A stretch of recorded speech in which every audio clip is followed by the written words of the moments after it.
Hello दोस्तों, welcome to my channel for my exam. दोस्तों, आज के वीडियो में हम कुछ और क्वेश्चन डिस्कस करेंगे। सभी क्वेश्चन इम्पोर्टेंट है, प्रीवियस ईयर्स में भी आ चुकी है। सभी इम्पोर्टेंट क्वेश्चन रखा है।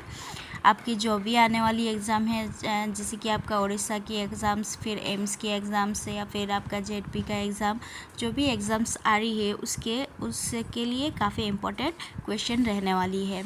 आप जिस भी स्टेट की तैयारी कर रही हो या फिर NHM की तैयारी कर रहे हो, सभी के लिए इम्पोर्टेंट क्वेश्चन रहने वाली है।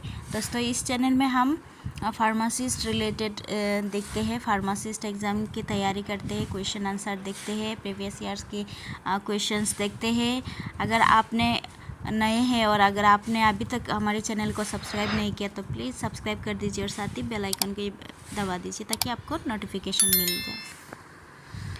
चलिए क्वेश्चंस देखते हैं। आज का पहला क्वेश्चन क्या दिया हुआ है, which of the following amino acid is the most effective contributor to protein buffer. Protein buffer में कौन सी अमाइनो एसिड मोस्ट इफेक्टिव है?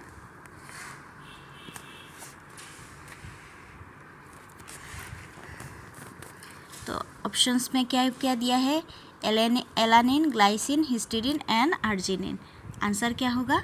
आंसर हो जाएगा आपका हिस्टीडीन हो जाएगा। हिस्टीडीन आपका आंसर हो जाएगा। हिस्टीडीन क्या है? ये एसेंशियल अमाइनो एसिड होती है ना। ये एसेंशियल अमाइनो एसिड है। अगर आप एसेंशियल और नॉन एसेंशियल अमाइनो एसिड के बीच में मतलब कंफ्यूज हो रहे हो तो हमारे इस चैनल में वीडियो रखा हुआ है, शॉर्ट ट्रिक बताया हुआ है, आप जाके देख सकते हैं।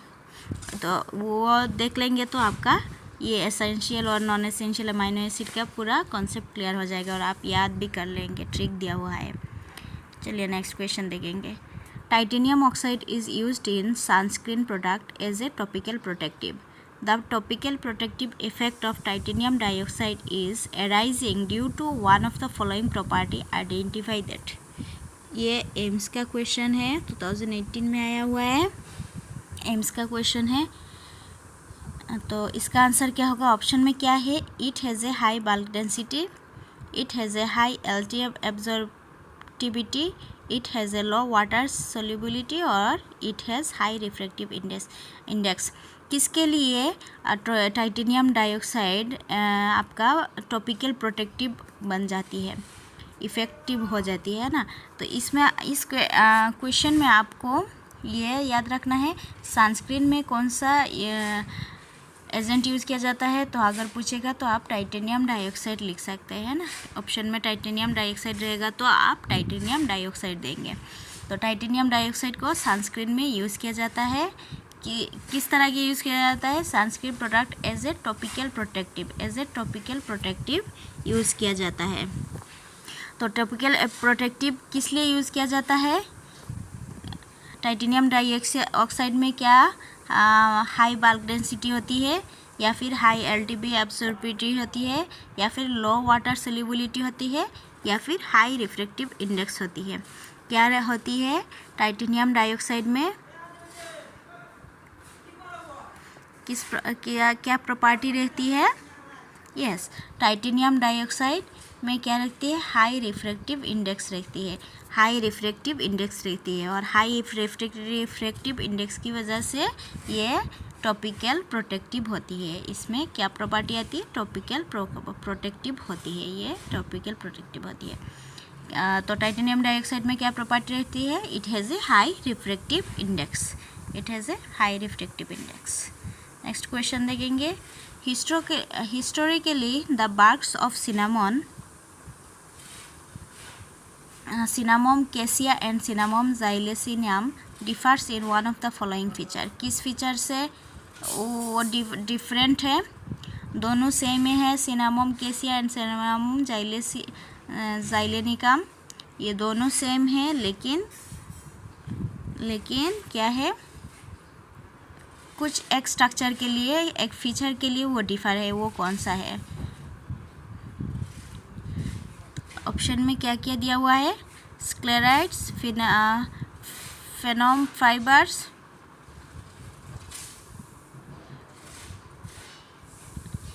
Sclereids, phloem fibre, pericyclic fibres या फिर कॉर्टेक्स? क्या रहेगी आंसर, क्या होगी? किस फीचर से वो एक दूसरे से डिफरेंट है? यस, ये कॉर्टेक्स की वजह से एक दूसरे से डिफरेंट है। कॉर्टेक्स की वजह से एक दूसरे से डिफरेंट है। सिनामोम का फैमिली क्या है? सिनामोम का फैमिली होती है ल्यूरेसी। याद रखना है, ये ल्यूरेसी फैमिली से है। सिनामोम कौन सी फैमिली से है? ल्यूरेसी फैमिली से है। और इसमें क्या प्रॉपर्टी रहती है? ये एंटीऑक्सीडेंट है। Antioxidant and anti inflammatory property है। इसमें antioxidant and anti inflammatory property है सिनामोम में। तो किस स्ट्रक्चर से और फीचर से ये डिफरेंट होती है आपको याद रखना है। कॉर्टेक्स से स्पेशल स्ट्रक्चर है कॉर्टेक्स, तो याद रखना है, काफ़ी इम्पोर्टेंट क्वेश्चन है। नेक्स्ट देखेंगे, Atracorium bacillate, a neuromuscular blocking agent, is metabolized through one of the following reaction. Identify that.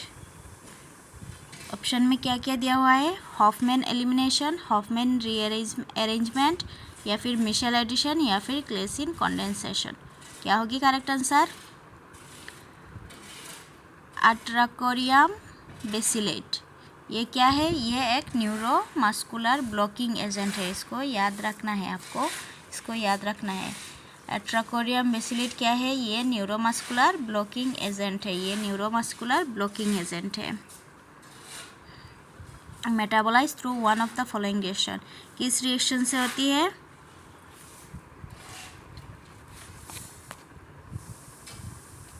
Yes, ये हॉफमैन एलिमिनेशन रिएक्शंस की तो होती है। हॉफमैन एलिमिनेशन हो जाएगा करेक्ट आंसर, ऑप्शन ए हो जाएगा correct answer. Atracurium besylate a neuromuscular blocking agent is metabolise through Hofmann elimination, option A हो जाएगा करेक्ट आंसर। नेक्स्ट क्वेश्चन देखेंगे, ophthalmic solution are not elevated for. Ophthalmic solutions are not elevated for. Not बोला है, कौन सा नहीं होगा? Sterility test, active ingredient, clarity test और पाइरोजेन टेस्ट। क्या होगी करेक्ट आंसर? इवैल्यूएशन क्राइटेरिया क्या होती है? ऑप्थेल्मिक प्रोडक्ट की इवैल्यूएशन क्राइटेरिया क्या क्या होती है? पहले हमें उसको देखना है। ऑप्थेल्मिक प्रिपरेशन का इवैल्यूएशन क्राइटेरिया क्या क्या होती है? इसको क्या क्या टेस्ट पास करना पड़ता है? स्टेरिलिटी टेस्ट को पास करना पड़ता है, फिर आपका क्लियरिटी टेस्ट को भी पास करना पड़ता है, फिर आपका लीकेज टेस्ट होती है और एक्टिव इंग्रेडिएंट देखा जाता है। तो बाकी क्या रह गया? बाकी रह गया आपका पाइरोजेन टेस्ट। तो आंसर क्या होगा? ऑप्शन 4 पाइरोजेन टेस्ट हो जाएगा करेक्ट आंसर। तो हमें याद क्या रखना है? ऑप्थेल्मिक सॉल्यूशन का इवैल्यूएशन क्राइटेरिया क्या है? स्टेरिलिटी होना चाहिए, क्लियरिटी टेस्ट पास होना चाहिए, फिर लीकेज टेस्ट होना चाहिए और एक्टिव इंग्रेडिएंट भी होना चाहिए, है ना। तो ये सब था ऑप्थेल्मिक सॉल्यूशन का क्राइटेरिया। और कौन सा नहीं है? पाइरोजेन नहीं है। आंसर हो जाएगा आपका पाइरोजेन टेस्ट।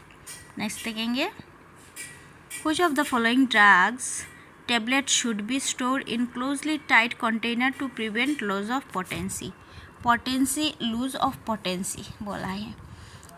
पोटेंसी लूज होने से बचाने के लिए इनमें से कौन सी ड्रग को एयर टाइट कंटेनर में रखा जाता है?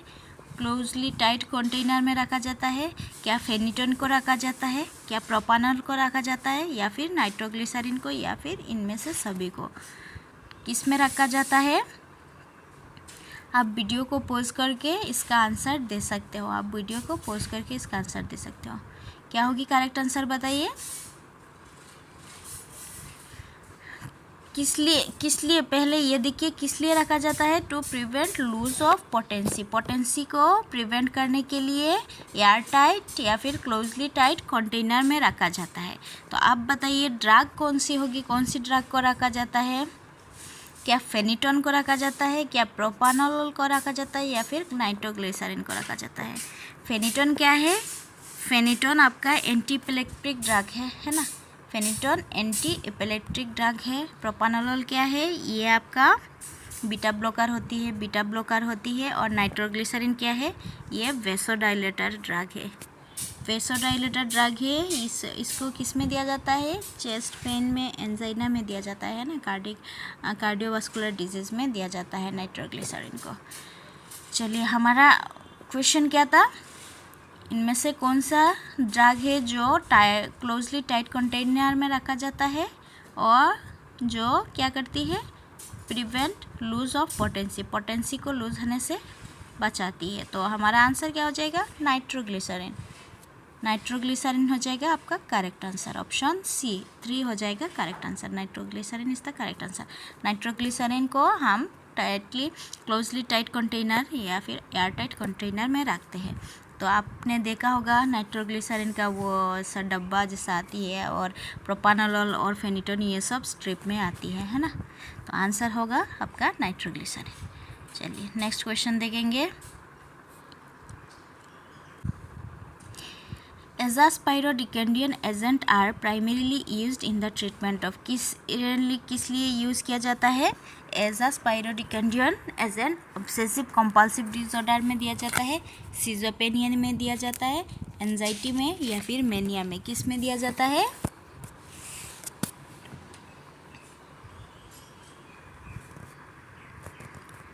एजास्पाइरोडिकेंडोन किस में दिया जाता है?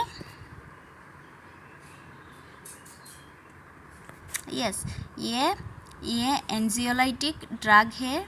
ये एंजियोलाइटिक ड्रग है और इसको हम एंजाइटी में देते हैं। एंजाइटी पेशेंट को दिया जाता है, एंजाइटी में दिया जाता है। एजास्पाइरोडिकेंडन किस में दिया जाता है? एंजाइटी में दिया जाता है। ये क्या है? एंजियोलाइटिक ड्रग है, in the class of antidiuretic drug. Next question देखेंगे। The phosphate antiviral agent is, इनमें से फॉस्फेट एंटीवायरल एजेंट कौन सी है? फॉस्फेट एंटीवायरल एजेंट कौन सी है? रिबाविरिन, डिडानोसिन, गेंसिक्लोविर और फॉस्कारनेट। ये चारों आपका एंटीवायरल एजेंट है, लेकिन एक फॉस्फो एंटीवायरल एजेंट है। फॉस्फेट एंटीवायरल एजेंट है, वो कौन सी है? फॉस्फेट एंटीवायरल एजेंट कौन सी है? आंसर क्या होगा? यस, इसका आंसर हो जाएगा foscarnet. Foscarnet is the correct answer. Foscarnet is the correct answer. इसको हम और क्या कहते हैं? फॉस्कारनेट को और क्या कहते हैं? याद रखना है, फॉस्कारनेट को हम कहते हैं फॉस्फोनोफॉर्मिक एसिड। फॉस्फोनोफॉर्मिक एसिड कहते हैं। क्या कहते हैं? फॉस्फोनोफॉर्मिक एसिड। फॉस्कारनेट को क्या कहते हैं?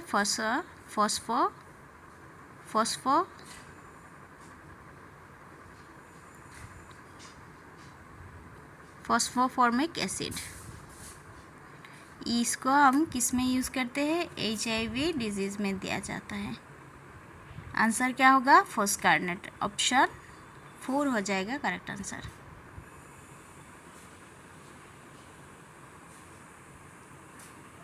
नेक्स्ट क्वेश्चन देखेंगे। Which among the given is not suitable for control release doses form?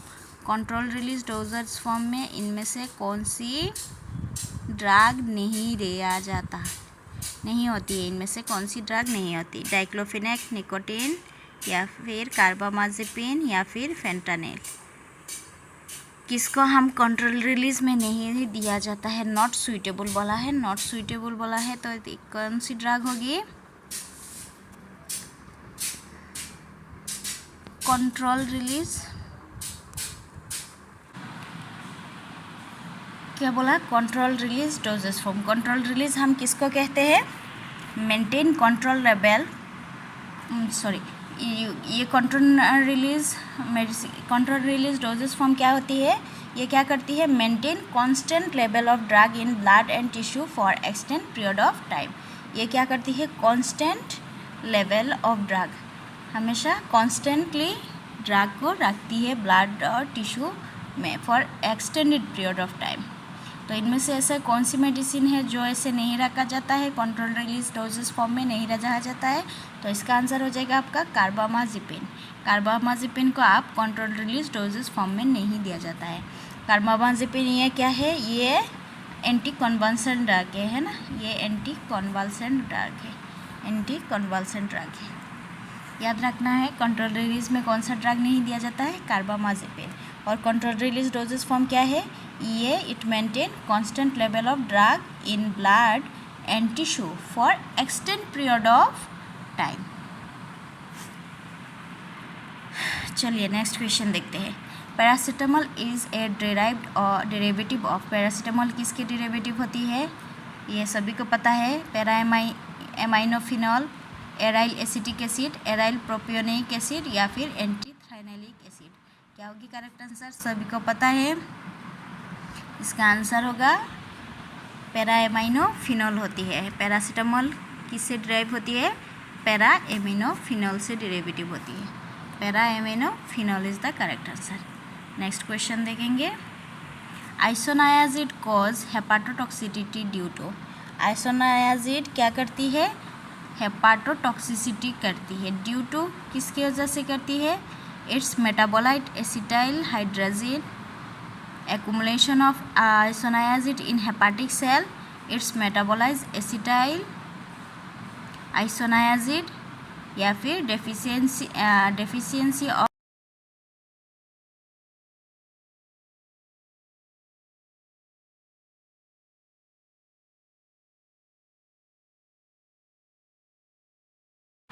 Metabolite of chlordiazepoxide is क्या क्या है?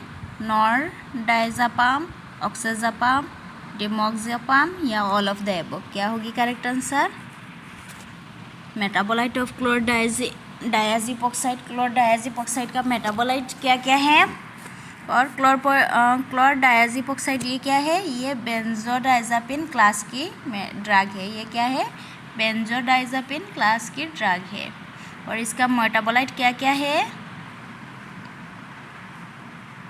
यस, नॉरडाइजापाम, ऑक्साजापाम, डेमोक्सिपाम, ये तीनों उसका मेटाबोलाइट है। आंसर क्या हो जाएगा? ऑप्शन डी हो जाएगा करेक्ट आंसर। ऑप्शन डी 4 हो जाएगा आपका करेक्ट आंसर। नॉरडाइजापाम, ऑक्साजापाम, डिमोक्सिजापाम ये तीनों क्या है? ये तीनों मेटाबोलाइट ऑफ क्लोरडाइजापेक्साइड की है। क्लोरडाइजापेक्साइड की मेटाबोलाइट कौन सी है? नॉरडाइजापाम, ऑक्साजापाम, डिमोक्सिपाम। और ये क्या है? ये बेंजोडाइजापिन क्लास की है, ये बेंजोडाइजापिन ड्रग क्लास की होती है। नेक्स्ट देखते हैं। कायरीज टेस्ट इज, ये नहीं है, Kreis test is related to, Kreis test किसकी रिलेटेड है? स्किन सेंसिटिविटी स्टडीज होती है, आइडेंटिफिकेशन टेस्ट ऑफ रेजिन होती है, रेंसिडिटी इंडेक्स होती है या फिर आइडेंटिफिकेशन टेस्ट ऑफ एलोइन होती है। कायरीज टेस्ट क्या होती है?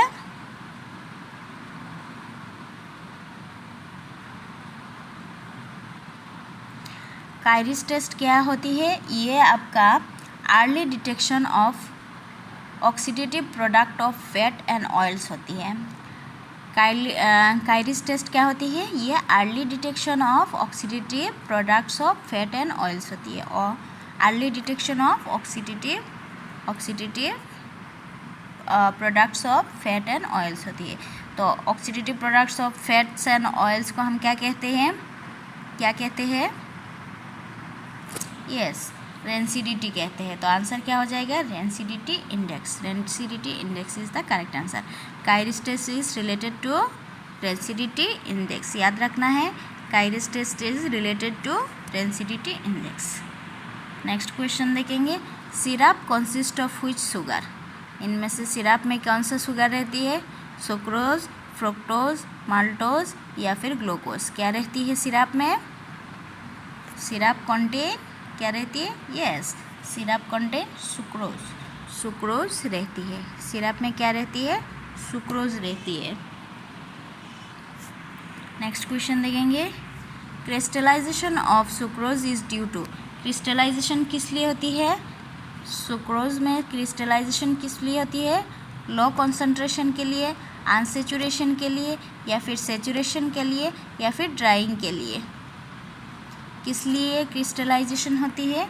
Crystallization of sucrose is due to क्या होगी? सेचुरेशन। सेचुरेशन के लिए आपका क्रिस्टलाइजेशन होती है। क्रिस्टल क्या किस लिए होती है? सेचुरेशंस के लिए क्रिस्टल फॉर्म होती है। सुक्रोज में crystallisation is due to saturation. Next question देखेंगे। Syrup consist of sucrose in concentration. कितने परसेंट सिरप रहती है? सिरप में सुक्रोज कितने परसेंट रहती है? सिरप में सुक्रोज कितने परसेंट रहती है? सभी को पता है 66.7% होती है। 66.7 होगा। ये गलत हो गया। ये 66.7 होगा। 66.7।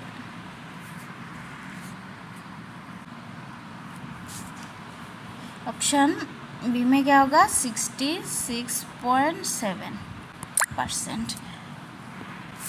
तो आंसर क्या होगा? 66.7% W/W। अगर वेट बाई वेट बोलता है तो 66.7% होगा, और अगर आपको वेट बाय वॉल्यूम बोलता है तो आपको 85% आंसर देना है। 85% आंसर देना है, याद रखना है। अगर वेट बाय वॉल्यूम बोलेगा तो 85, और अगर आपको वेट बाय वेट देगा तो 66.67%।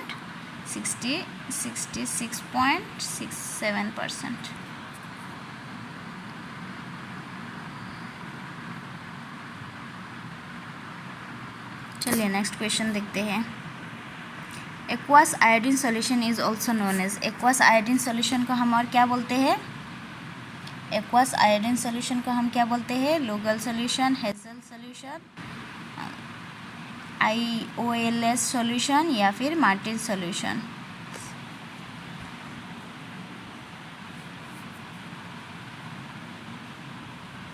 यस, एक्वस सॉल्यूशन को हम कहते हैं, एक्वस आयोडीन सॉल्यूशन को हम लोगल सॉल्यूशन कहते हैं। लोगल सॉल्यूशन कहते हैं। एक्वस आयोडीन सॉल्यूशन को हम क्या कहते हैं? Lugol solution. Aqueous iodine solution को हम क्या कहते हैं? Lugol solution. Iodine solution is used as. Iodine solution किस लिए यूज़ किया जाता है? Pharmaceutical aid, antiseptic, disinfectant, none of this. Iodine solution किस लिए यूज़ किया जाता है? सबको पता है आयोडीन सॉल्यूशन किस लिए यूज़ किया जाता है? Yes, as a antiseptic use किया जाता है। एज ए एंटीसेप्टिक यूज़ किया जाता है। Iodine solution as a antiseptic use किया जाता है। नेक्स्ट क्वेश्चन देखेंगे। Gum acacia is used as dash in emulsion. Gum acacia किस लिए यूज़ किया जाता है? एज ए सॉल्वेंट, सोलूट, या फिर एमल्सिफाइंग एजेंट, या फिर कलरेंट। किस में यूज़ किया जाता है गाम अकासिया?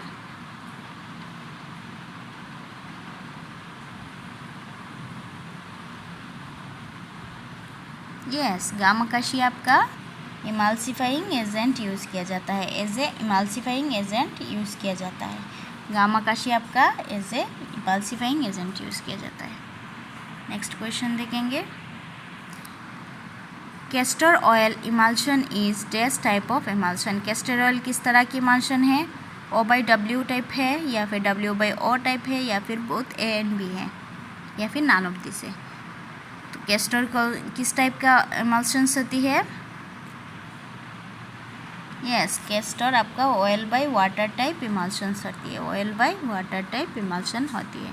कैस्टर क्या होती है? Oil by water type emulsions होती है। नेक्स्ट क्वेश्चन देखेंगे। Picric acid is a chemical composition of. Picric acid किसकी केमिकल कंपोजिशन है? वैन वर्क्स रिएजेंट की, मेयर्स रिएजेंट की, या फिर हेगर्स रिएजेंट की, या फिर वैगनर रिएजेंट की? किसकी है?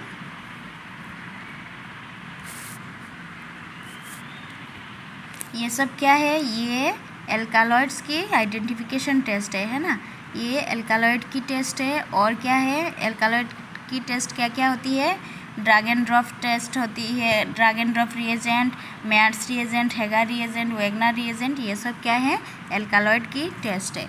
और इसमें क्या दिया हुआ है कि picric acid is a chemical composition of, किसकी केमिकल कंपोजिशन है? पिक्रिक एसिड आपका हेगार्स रिएजेंट की केमिकल कंपोजिशन है, हेगार्स रिएजेंट की केमिकल कंपोजिशन है। बाकी का भी हम देख लेते हैं। वैगनर्स रिएजेंट का केमिकल कंपोजिशन क्या है? वैगनर्स रिएजेंट का iodine in potassium iodide, iodine in potassium iodide, iodine in potassium iodide ये होती है वैगनर्स रिएजेंट की। फिर आपका मेयर्स रिएजेंट के लिए क्या होती है? मेयर्स रिएजेंट के लिए potassium uric iodide, potassium uric iodide होती है। ये सब भी पूछ लेता है कभी कभी। पोटाशियम मर्क्यूरिक एसिड होती है, potassium mercuric oxide mercuric iodide solution होती है मेयर्स रिएजेंट के लिए। और बेनवर्क्स रिएजेंट के लिए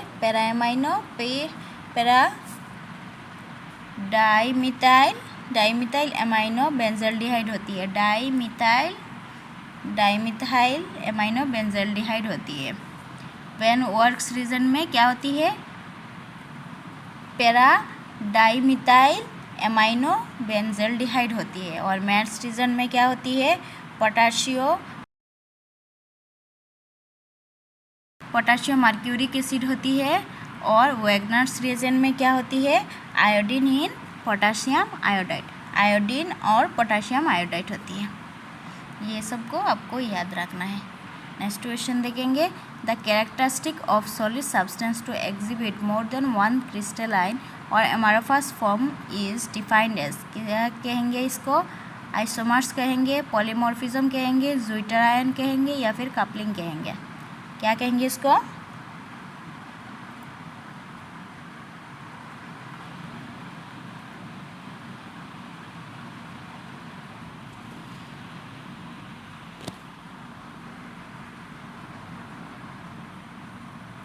इसको हम कहेंगे polymorphism is the correct answer. Option B हो जाएगा correct answer. Polymorphism is the correct answer. Option B हो जाएगा करेक्ट आंसर। नेक्स्ट क्वेश्चन देखेंगे। The term bioavailability refers to the, bioavailability किसे कहते हैं? Relationship between the physical and chemical properties of drug and the systemic absorption of drug, या फिर measurement of the rate and extent of therapeutically active drug that reach the systemic circulation, या फिर movement of drug into the body tissue over time, या फिर dissolution of drug in the GIT. क्या होगी correct answer? बायोअवेबिलिटी हम किसको कहते हैं? बायोअवेबिलिटी हम किसको कहते हैं? ये इसको हम measurement of the rate and extent of therapeutically active drug that reach the systemic circulation, इसको हम क्या कहेंगे? बायोअवेबिलिटी कहेंगे। आंसर क्या हो जाएगा? ऑप्शन बी हो जाएगा करेक्ट आंसर। ऑप्शन बी हो जाएगा करेक्ट आंसर।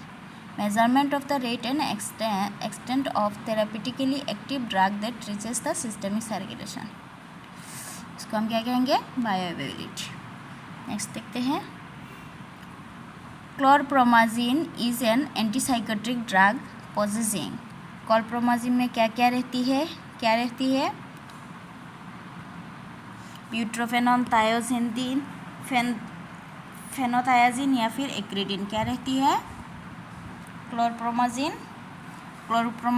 एंटीसाइकोट्रिक ड्रग है। और क्या है? ये सिजोपेनिया में दिया जाता है, बाइपोलर डिसऑर्डर में भी दिया जाता है, और साइकोट्रिक भी ड्रग है। क्लोरप्रोमाजिन क्या है? सिजोपेनिया में, बाइपोलर डिसऑर्डर में और एक्यूट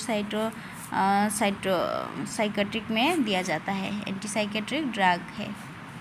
तो chlorpromazine is an antipsychotic drug possessing क्या है? इसमें क्या रहती है? फेनोथायाजिन रहती है, phenothiazine is the correct answer. Option 3 हो जाएगा करेक्ट आंसर। नेक्स्ट क्वेश्चन देखेंगे। Acetonides are prepared to improve the bioavailability of certain drugs. Which of the following is available as acetonide? एसिटोनाइड किस लिए प्रिपेयर किया जाता है? टू इम्प्रूव बायोअवेबिलिटी, बायोअवेबिलिटी को बढ़ाने के लिए, इम्प्रूव करने के लिए क्या यूज़ किया जाता है? एसिटोनाइड। तो तो which of the following is available as acetonide, इनमें से कौन सी है एसीटोनाइट्स? क्लोनिडीन, पायरीमिथामीन या फिर ट्राईएम्सिनोलोन या फिर प्रेडनिसोलोन। क्या होगी करेक्ट आंसर? बायोअवेलेबिलिटी का एसीटोनाइट्स कौन सी है? एसीटोनाइट्स कौन सी है इनमें से?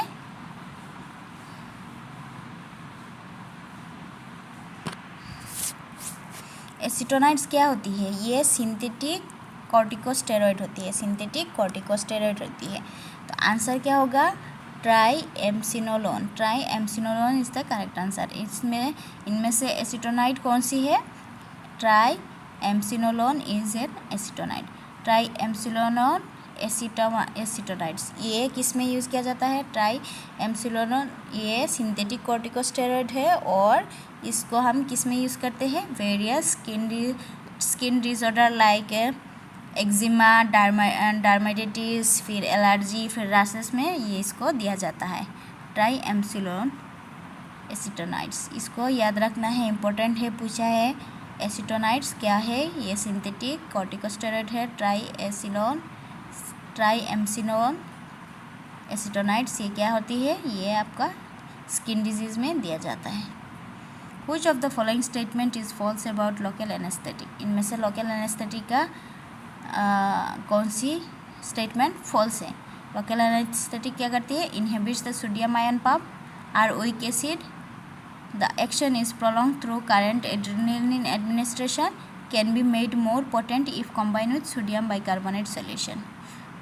तो आंसर क्या होगा? लोकल एनेस्थेटिक के inhibit the sodium ion pump, yes ये इनहिबिट करती है सोडियम आयन पंप को। आर द वीक एसिड, क्या वीक एसिड होती है? The action is prolong through concurrent adrenaline administration, हाँ एक्शन प्रोलॉन्ग करती है। कैन बी एड्रेनालिन एडमिनिस्ट्रेशन में क्या करती है? एक्शन को प्रोलॉन्ग करती है। Can be made more potent if combine with sodium bicarbonate, अगर सोडियम बाइकार्बोनेट के साथ दिया जाता है तो ये क्या है? मोर पोटेंट हो जाती है। तो आंसर क्या होगा? बी होगा, are weak acids. Are weak acids नहीं, लोकल एनेस्थेटिक क्या होती है? वीक बेस होती है, बेस होती है वो, नॉट एसिड, बेस होती है। तो आंसर क्या हो जाएगा? ऑप्शन बी हो जाएगा correct answer.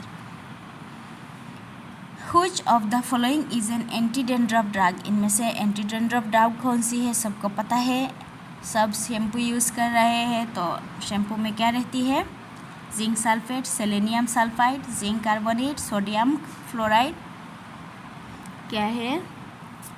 Anti dandruff drug कौन सी है? Yes anti dandruff drug selenium sulphide होती है। सेलेनियम सल्फाइड क्या है? ये एंटी डैंड्रफ ड्रग है। नेक्स्ट देखेंगे, Indian belladonna is, Indian belladonna कौन सी है? एट्रोपा बेलाडोना, एट्रोपा साकुरीबोरा, एट्रोपा फेस्टुसा या फिर एट्रोपा बेलाडोना बार एकोमिनाटी। इंडियन बेलाडोना कौन सी है? यस इंडियन बेलाडोना आपका एकोमिनाटी होती है ना, एकोमिनाटी ये क्या होती है? इंडियन बेलाडोना होती है। एट्रोपा बेलाडोना बार एकोमिनाटी ये हो जाएगा आपका आंसर, ऑप्शन डी हो जाएगा करेक्ट आंसर। ऑप्शन डी हो जाएगा करेक्ट आंसर। एट्रोपा बेलाडोना का हम और क्या कहती है? एट्रोपा बेलाडोना को क्या कहते हैं हम? डेडली नाइटशेडेड कहते हैं। इसका और सिनोनिम क्या है? ये भी पूछता है। डेडली नाइटशेड, डेडली नाइटशेड कहते हैं,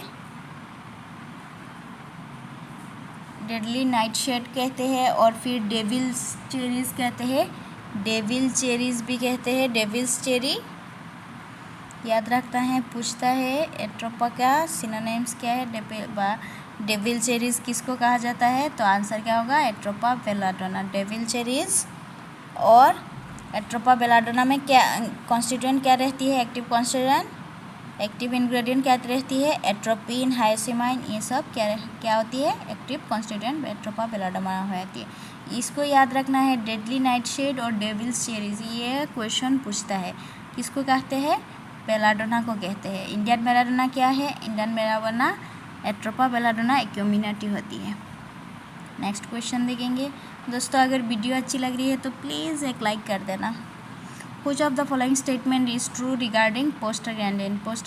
Prostaglandins के लिए कौन सी स्टेटमेंट करेक्ट है? They are made up of 20 carbon unsaturated fatty acid. Yes they are. ये आपका unsaturated fatty acids 20 carbon unsaturated fatty acid से बना होती है। Non steroidal anti inflammatory drug reduce prostaglandin production by inhibiting cyclooxygenase. Yes non steroidal NSAID drug क्या करती है? Reduce prostaglandin production inhibiting cyclooxygenase को इनहिबिट करके प्रोस्टाग्लैंडिन की प्रोडक्शन को रिड्यूस कर देती है NSAID drug. Non steroidal anti inflammatory drug क्या करती है? साइक्लोऑक्सीजिनेज को इनहिबिट करके प्रोस्टाग्लैंडिन की प्रोडक्शन को रिड्यूस कर देती है। They cause pain with applied to the nerve ending. Yes ये भी होती है। तो आंसर क्या होगा? ऑप्शन डी हो जाएगा करेक्ट आंसर। ऑप्शन डी हो जाएगा। इनमें से सभी ऑप्शन करेक्ट है। सभी ऑप्शन करेक्ट है।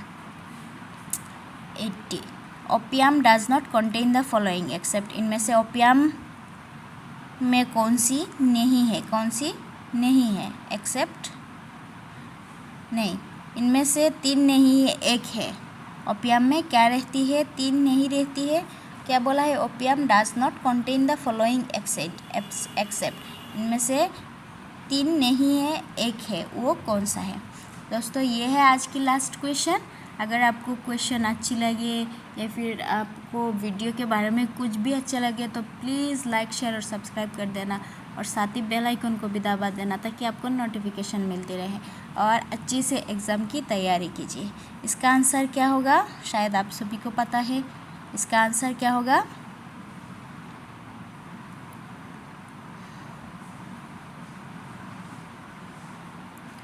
यस ओपियम में क्या रहती है? मैकोनिक एसिड होती है। मैकोनिक एसिड रहती है। कैल्शियम ऑक्सलेट नहीं होती, टेनिन्स भी नहीं होती और स्टार्च भी नहीं होती। सिर्फ मैकोनिक एसिड होती है। मैकोनिक एसिड होती है। तो ये था लास्ट क्वेश्चन आज के लिए। आप लोग अच्छे से एग्ज़ाम की तैयारी कीजिए। नेक्स्ट वीडियो में हम फिर से मिलते हैं। Thank you.